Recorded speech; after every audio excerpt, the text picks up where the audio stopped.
कल भी ब्राह्मण श्रेष्ठ थे और आज भी ब्राह्मण श्रेष्ठ, और आपके ही मार्गदर्शन में ये बिहार चलेगा। हम तो बिना आपके दाएं बाएं भी नहीं कर सकते, इतना स्पष्ट है।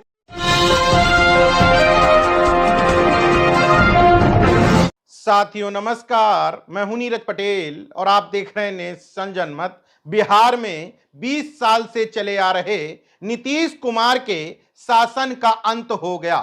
सम्राट चौधरी जो किसी समय में नीतीश कुमार के सबसे बड़े और मुखर विरोधी हुआ करते थे, मुरैठा बांध लिया था कि जब तक नीतीश कुमार को मुख्यमंत्री की कुर्सी से नहीं उतार दूंगा, इसे सिर से नहीं उतारूंगा।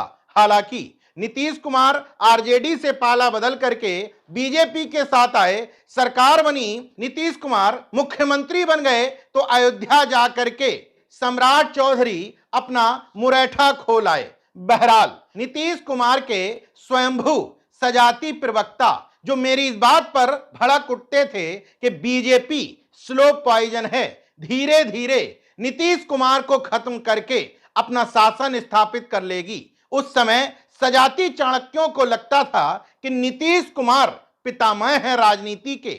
उनका एक एक कदम सोची समझी रणनीति के तहत होता है। नीतीश कुमार को परास्त करना मोदी के बस की बात भी नहीं।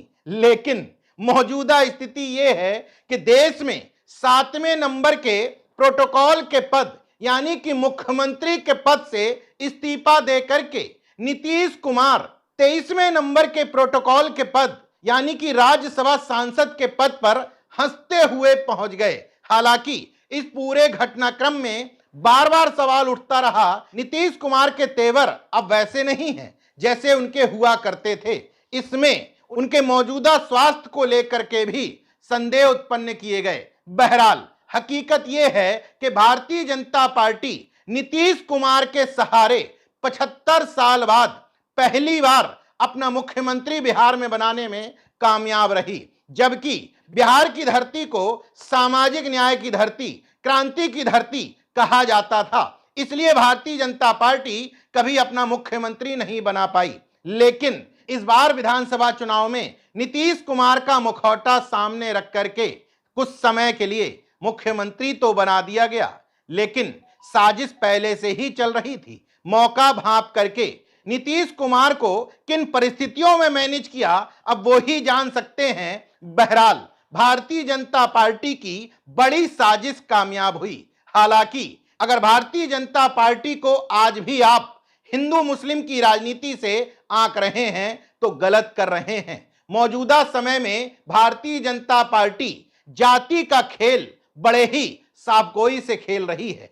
सम्राट चौधरी जो बामुश्किल 7-8 साल पहले भारतीय जनता पार्टी में शामिल हुए थे, राबड़ी देवी की सरकार में मंत्री हुआ करते थे। उनके पिता शकुनी चौधरी 7 बार विधायक रहे, सांसद रहे।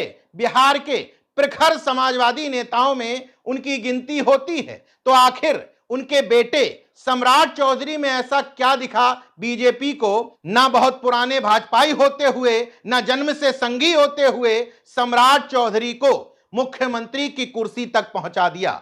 दरअसल भारतीय जनता पार्टी का इसी बात को लेकर के मैं कायल हूं। किसी भी व्यक्ति को जब वो आगे बढ़ाती है तो उसमें 100% अपनी विचारधारा तलाश लेती है और ये तय कर लेती है कि इस जाति का ये सर्वश्रेष्ठ गुलाम है या नहीं। कहीं ऐसा तो नहीं कि अपने समाज के लिए, सामाजिक न्याय के लिए, वंचित तबकों के लिए काम करने लगेगा जब वो समझ लेती है नहीं, ये व्यक्ति सवर्ण विचारधारा का, ब्राह्मणवाद का, मनुवाद का, सामंतवाद का 100% पोषक और गुलाम है, तो उसी को आगे कर देती है। तो सम्राट चौधरी के मुख्यमंत्री बनने के बाद इतना तय हो गया कि बिहार में अब खुल करके सामंतियों का, मनुवादियों का, ब्राह्मणवादियों का राज होगा। यह बात मैं अपने मन से नहीं कह रहा हूं। सम्राट चौधरी एक वीडियो में खुद स्वीकार कर चुके हैं कि वह ब्राह्मणों के इतर एक कदम भी यहां वहां नहीं होंगे। उनके ही मार्गदर्शन में शासन चलेगा। यकीन ना हो तो सुन लीजिए। कल भी ब्राह्मण श्रेष्ठ थे और आज भी ब्राह्मण श्रेष्ठ, और आपके ही मार्गदर्शन में यह बिहार चलेगा। और हम तो भगवान राम के भी वंशज हैं। और ठीक ही कहा, पंडित चाणक्य ने जो भारत देखा था, उस पंडित चाणक्य के शिष्य चंद्रगुप्त के भी वंशज हैं। हमारी तो पूरी रूपरेखा इसी पर निर्भर है। हम तो बिना आपके दाएं बाएं भी नहीं कर सकते, इतना स्पष्ट। दरअसल सम्राट चौधरी पर लोग तरह तरह के आरोप लगाते हैं। उनके नाम में भिन्नता है, उम्र में भिन्नता है, उनकी डिग्री फर्जी है, तमाम घटनाओं में आरोपी होने के, अपराधी होने के भी आरोप लगते हैं। लेकिन बीजेपी की नजर में उनकी सबसे बड़ी क्वालिटी यही बयान और यही वीडियो है, क्योंकि बीजेपी ने समझ लिया है कि शख्स को बनाने पर भी उनके सवर्णवाद को कोई नुकसान नहीं पहुंचेगा, बल्कि नीतीश कुमार के बनाए हुए लवकुश यानी कि कुर्मी कोयरी समीकरण पर जरूर चोट लग जाएगी। क्योंकि नीतीश कुमार कुर्मी कोयरी को एक साथ लेकर के चलते थे बिहार में, इसलिए नीतीश कुमार और जेडीयू को पूरी तरीके से नेस्तनाबूद करने के लिए एक ऐसी जाति की जरूरत थी जो सबसे ज्यादा नीतीश कुमार की समर्थक मानी जाती थी। इसलिए उस जाति से ऐसे शख्स को ढूंढ लाए जो समाज के भले ही किसी काम के ना हो, लेकिन नफरतवादी बयानों के आधार पर बीजेपी के एजेंडे को 100% समर्थन देते हैं। चाहे पाखंड का मामला हो, सवर्ण गुलामी का मामला हो, नफरत फैलाने का मामला हो, या विपक्ष के नेता राहुल गांधी की तुलना ओसामा बिन लादेन से करने का मामला हो, या मूर्खतापूर्ण बयान देने का मामला हो, बीजेपी के मापदंडों पर वो बिल्कुल सटीक बैठते हैं। बहरहाल कुछ एक जागरूक लोगों को छोड़ दो तो भारतीय जनता पार्टी अपनी राजनीति में बेहद सफल है। उसने कुर्मी के सामने कोयरी को खड़ा कर दिया है। अब जो जागरूक कोयरी हैं वो जानते हैं कि सम्राट चौधरी उनके किसी काम के नहीं, लेकिन जाति के आधार पर जिनकी भुजाएं फड़फड़ाने लगती हैं, उन्हें ना विचारधारा से मतलब है, ना मुद्दों से मतलब है, ना अपने घर परिवार के भविष्य से। उन्हें तो केवल जाति के आधार पर बधाई देनी है, समाज को समझाना है, देखो तुम्हारी जाति का मुख्यमंत्री बना दिया गया। इसलिए समाज के 5-10% जागरूक लोगों को छोड़ दो तो 90% लोग इस बात से खुश होंगे कि उनकी जाति का मुख्यमंत्री बन गया।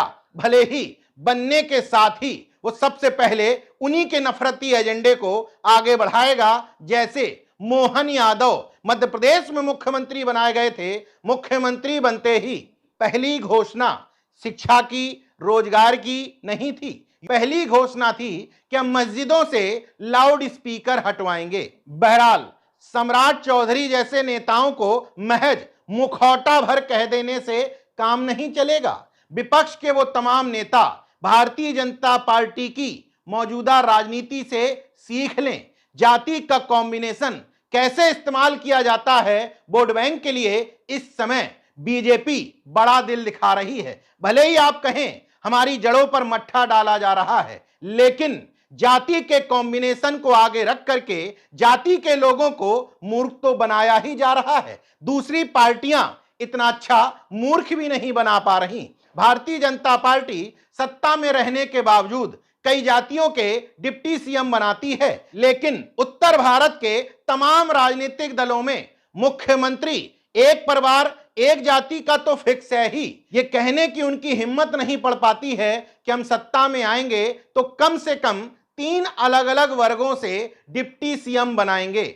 ऐसे में भारतीय जनता पार्टी की राजनीति के सामने कहां टिक पाओगे। बीजेपी के पिछड़े दलित आदिवासी चेहरों को अगर मुखौटा कहते हो, हकीकत है मुखौटा हैं, लेकिन हैं तो सही।